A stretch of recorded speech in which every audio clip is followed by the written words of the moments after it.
Assalamualaikum warahmatullahi wabarakatuh.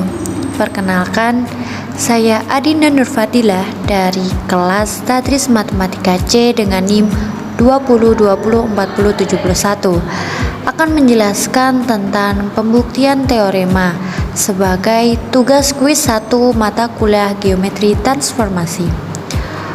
Untuk selanjutnya, mari simak video berikut ini. Pada video ini saya akan menjelaskan sedikit tentang pembuktian teorema aksioma geometri bidang ekluid.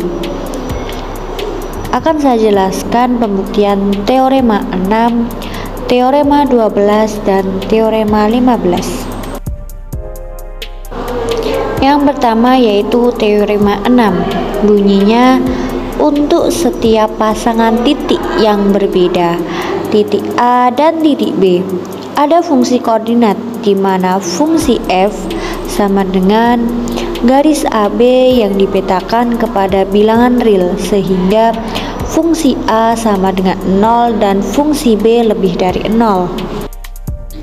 Pembuktian pertama yaitu melalui postulat insiden. Bunyinya yaitu setiap garis adalah himpunan dari titik-titik. Melalui setiap dua titik yang berbeda di mana ada titik A dan titik B, maka ada tepat satu garis L dilambangkan dengan L sama dengan garis AB. Seperti gambar yang sudah diilustrasikan bahwa minimal dalam pembuatan garis minimal ada dua titik.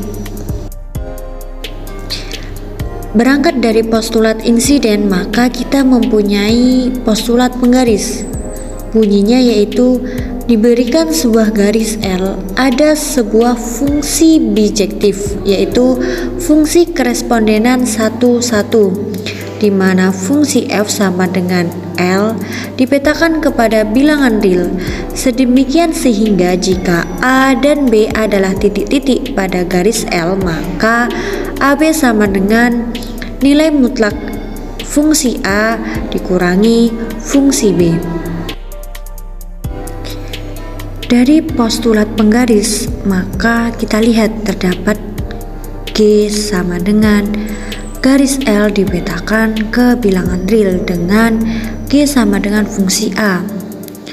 Berakibat bahwa ada H di mana A sama dengan GA plus C. Ketika H sama dengan 0, maka GA plus C. Ketika G dipindah ruas, maka min GA sama dengan C, di mana untuk setiap A pada garis L. Hal itu juga mengakibatkan bahwa seperti pernyataan di awal bahwa fungsi sama dengan garis AB dipetakan kepada R bilangan real sehingga berlaku fungsi A sama dengan GA plus C. Akan kita substitusikan, maka FA sama dengan GA min GA sehingga nilai FA sama dengan 0. Karena F merupakan fungsi bijektif, maka dapat kita ketahui FB tidak boleh sama dengan 0, sehingga FB bisa jadi lebih dari 0 atau kurang dari 0. Karena kita membuktikan teorema 6, maka terbukti bahwa FA sama dengan 0 dan FB lebih dari 0. Maka pembuktian kita selesai. Selanjutnya akan kita buktikan teorema 12. Bunyinya yaitu misalkan A, B, dan C adalah titik yang berbeda pada garis L. Dan misalkan fungsi f sama dengan garis L dipetakan kepada bilangan real adalah fungsi koordinat L, maka A, C, B jika dan hanya jika fungsi C di antara fungsi A dan fungsi B. Pembuktian melalui definisi 7 yang berbunyi 3 titik A, B, dan C pada garis yang sama disebut kolinier. Sebaliknya, A, B, dan C tidak kolinier. Hal ini sesuai ilustrasi yang diilustrasikan bahwa terdapat titik A, B, C segaris pada garis L, maka disebut kolinier. Jika garis A, B, dan C tidak dalam satu garis, maka hal itu disebut tidak kolinier. Lanjut menggunakan definisi 8 yang berbunyi, misalkan A, B, dan C adalah titik-titik yang berbeda. Titik C di antara A dan B ditulis A, C, B. Jika A, B, C adalah kolinier dan AC plus CB sama dengan AB, sehingga FA fungsi A, fungsi B, fungsi C, maka ABC. Dalam hal ini seperti ilustrasi pada garis di atasnya, maka kita ketahui bahwa fungsi A, fungsi B, fungsi C, maka akan terjadi juga titik A, titik B, titik C.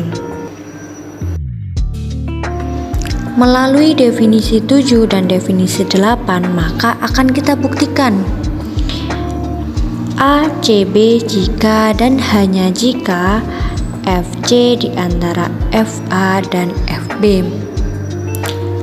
Hal ini dapat kita ketahui ACB merupakan 3 titik yang berbeda pada garis L, di mana disebut kolinier, di mana titik C berada di antara titik A dan B, sehingga otomatis FC fungsi C berada di antara fungsi A dan fungsi B selama fungsi adalah fungsi yang sama, sehingga pernyataan jika ACB maka fungsi A, fungsi C, fungsi B itu terbukti benar. Hal itu juga sesuai ketika kita akan membuktikan dari kanan maupun dari kiri. Dari sini maka pembuktian kita selesai. Selanjutnya yaitu pembuktian pada teorema 15. Bunyinya yaitu misalkan A dan B adalah titik-titik yang berbeda, maka garis di mana AB mempunyai titik tengah tunggal. Melalui definisi 7, maka akan kita asumsikan ada dua titik C dan D yang merupakan titik tengah antara AB, di mana mereka berada di garis yang sama sehingga garis tersebut disebut garis kolinier. Hal tersebut bisa kita lihat sesuai ilustrasi pada gambar di slide. Selanjutnya akan kita asumsikan bahwa dua segmen garis AC sama sebangun dengan CB dan AD sama sebangun dengan DB, maka berlaku C sama dengan D karena keduanya saling berhimpit. Hal ini sesuai dengan definisi 10. Maka berakibat bahwa C sama dengan D. Dari sini dapat kita simpulkan hanya ada satu titik tengah tunggal yang menduduki antara A dan B, yaitu C sama dengan D. Maka pembuktian selesai. Selesai sudah pembuktian teorema kali ini. Terima kasih, semoga bermanfaat terutama bagi saya sendiri. Mohon maaf bila ada kurang lebihnya. Saya akhiri, wassalamualaikum warahmatullahi wabarakatuh.